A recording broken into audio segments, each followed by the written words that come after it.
Assalamualaikum warahmatullahi wabarakatuh. Bismillahirrahmanirrahim. Alhamdulillahirrabbilalamin. Allahumma sholli ala sayyidina Muhammadin wa salim alaihi wa alihi.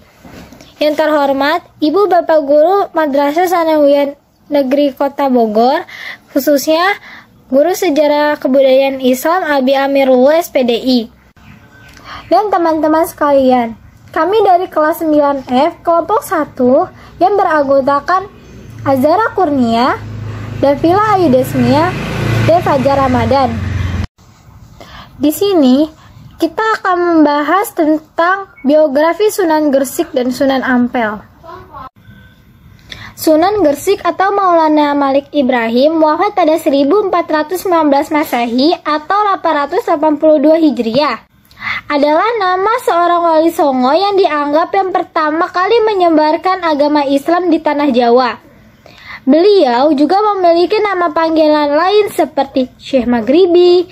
Sebagai masyarakat juga menyebutnya dengan sebutan kakek bantal. Maulana Malik Ibrahim adalah saudara dari Maulana Ishaq, di mana Maulana Ishaq adalah seorang ulama yang juga terkenal di daerah Samudra Pasai. Beliau adalah ayah dari Raden Paku atau Sunan Giri. Maulana Malik Ibrahim merupakan anak dari seorang ulama Persia. Ulama tersebut bernama Maulana Jumadil Kubro yang bertempat tinggal di Samarkand. Masyarakat meyakini bahwa Maulana Jumadil Kubro adalah keturunan sesepuh dari Syahidil Husain, cucu dari Nabi Muhammad SAW. Sunan Gresik lahir di Samarkand, Asia Tengah pada paruh awal abad ke-14. Ia meninggal pada 7 April 1419 dan dimakamkan di desa Gapuro Sokolila, Gresik. Dan dia mempunyai anak bernama Sunan Ampel.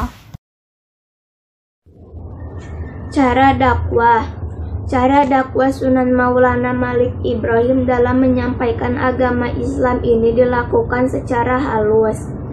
Ia tidak langsung memerangi atau menentang ajaran-ajaran yang lebih dahulu dianut oleh masyarakat sekitar, yakni Hindu dan Buddha.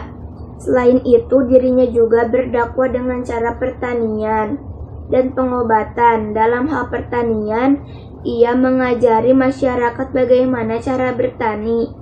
Dan ia pun membuat irigasi untuk pertanian itu, sehingga hasil pertanian dari warga pun meningkat. Kemudian dalam hal pengobatan, Sunan Gresik membuka klinik pengobatan yang mana di sela-sela pengobatannya ia gunakan untuk berdakwah. Cara dakwah. Setelah itu Sunan Gresik mulai berdakwah dengan melalui cara berdagang. Ia berdagang di kawasan pelabuhan yang mana saat itu orang-orang dari berbagai penjuru berlalu lalang di kawasan itu, sehingga cakupan dakwahnya semakin meluas. Setelah itu Sunan Gresik pun mulai berdakwah di kalangan kerajaan dengan cara mendatangi istana Raja Majapahit yang berada di Trowulan, Mojokerto. Di sana ia disambut dengan baik oleh Raja Majapahit. Meski sang Raja Majapahit itu menganugerahi satu bidang tanah yang berada di Gapura kepada Sunan Gresik. Tempat itu pun kemudian dibangun pondok pesantren olehnya. Tidak hanya itu, Sunan Gresik juga membangun masjid persucian yang berada di lereng Gresik, di mana masjid itu adalah salah satu masjid tertua yang berlahan hingga zaman modern. Peninggalan Sunan Gresik yaitu sumur persucian, masjid persucian, dan batu arsenik raksasa. Sunan memiliki karya dalam bidang persenian dan juga pendidikan. Dalam karya seni berupa gundu-gundu pacul, tembak suluk, dan karya seni lainnya. Kemudian dalam bidang pendidikan, beliau mendirikan pondok pesantren yang berada di daerah Lelan, Kota Gresik. Ampel. Sunan Ampel memiliki nama ketika masih kecil adalah Sayyid Muhammad Ali Rahmatullah. Saat beliau memilih pindah ke daerah Jawa Timur, masyarakat sekitar memanggilnya Raden Rahmat. Beliau lahir di Campa pada tahun 1401 Masehi. Hingga kini banyak yang berpendapat mengenai letak lokasi Campa tersebut. Sebagian orang berpendapat bahwa lokasi tersebut berada di Kamboja. Ada lagi yang berpendapat bahwa lokasi tersebut berada di Aceh. Ayah Sunan Ampel yang bernama Ibrahim Asmarakandi berasal dari negeri Samarkand. Beliau ditugaskan oleh kerajaan Turki untuk menyebarkan agama Islam ke Asia. Dan akhirnya beliau sampai ke negara Champa untuk menjalankan tugasnya dalam dakwah agama Islam agar agama Islam bisa diterima di sana. Dan beliau akhirnya menikah dengan Dewi Chandrawulan. Dewi Chandrawulan adalah putri Raja Champa Prabu Singhawarman. Dari hasil pernikahan antara Ibrahim Asmarakandi dan Dewi Chandrawulan, inilah akhirnya terlahir Raden Rahmat dan Raden Santri Ali. Keduanya kelak menjadi orang tersebut di tanah Jawa sebagai sunan yang menyebarkan agama Islam di Jawa. Wafat 1481 Masehi. Makam beliau di sebelah barat Masjid Sunan Ampel di Surabaya, Jawa Timur. Cara dakwah. 1. 5 ajaran dasar yang diajarkan Sunan Ampel.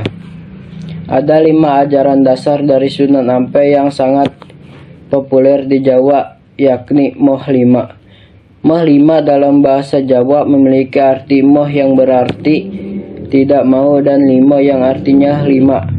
Arti dari moh 5 ini yaitu 1. Moh main artinya tidak berjudi. 2. Moh ngombe artinya tidak mabuk. Moh maling artinya tidak mencuri. Moh madat artinya tidak mengisap candu atau obat-obatan. Moh madon yang artinya tidak melakukan zina. Penerapan ajaran dasar ini bukanlah tanpa alasan. 2. Mengubah nama sungai. Sunan Ampel dalam berdakwahnya yakni dengan cara mengubah nama sungai Bratas. Sungai ini merupakan salah satu sungai terbesar yang terpanjang yang ada di Jawa Timur.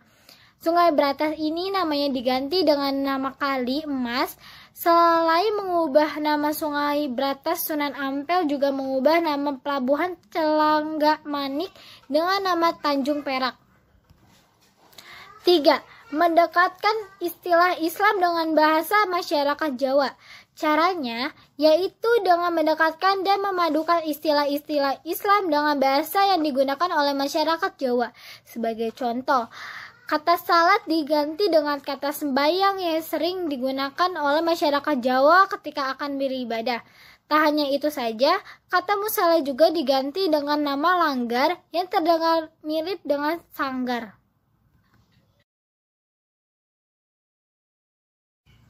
4. Menguasai kebutuhan pokok masyarakat. Sunan Ampel akan menyediakan pasokan kebutuhan pokok lalu membagikan kepada masyarakat sambil berdakwah. 5. Melakukan pendekatan kepada tokoh masyarakat. Sunan Ampel berdakwah yaitu melakukan pendekatan terhadap tokoh-tokoh masyarakat dan orang-orang berpengaruh di Pulau Jawa. Inilah yang menjadikan mendapatkan julukan sebagai wali pendakwah di jalur politik.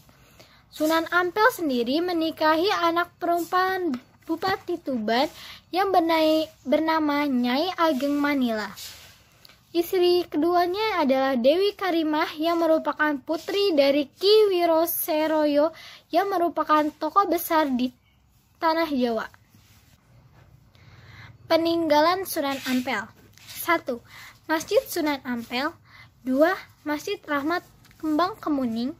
3. Makam Sunan Ampel. 4. Pesantren Sunan Ampel. 5. Sumur. 6. Kampung Arab. Dan 7. Nadzir. Sekian dari kami. Terima kasih. Wassalamualaikum warahmatullahi wabarakatuh.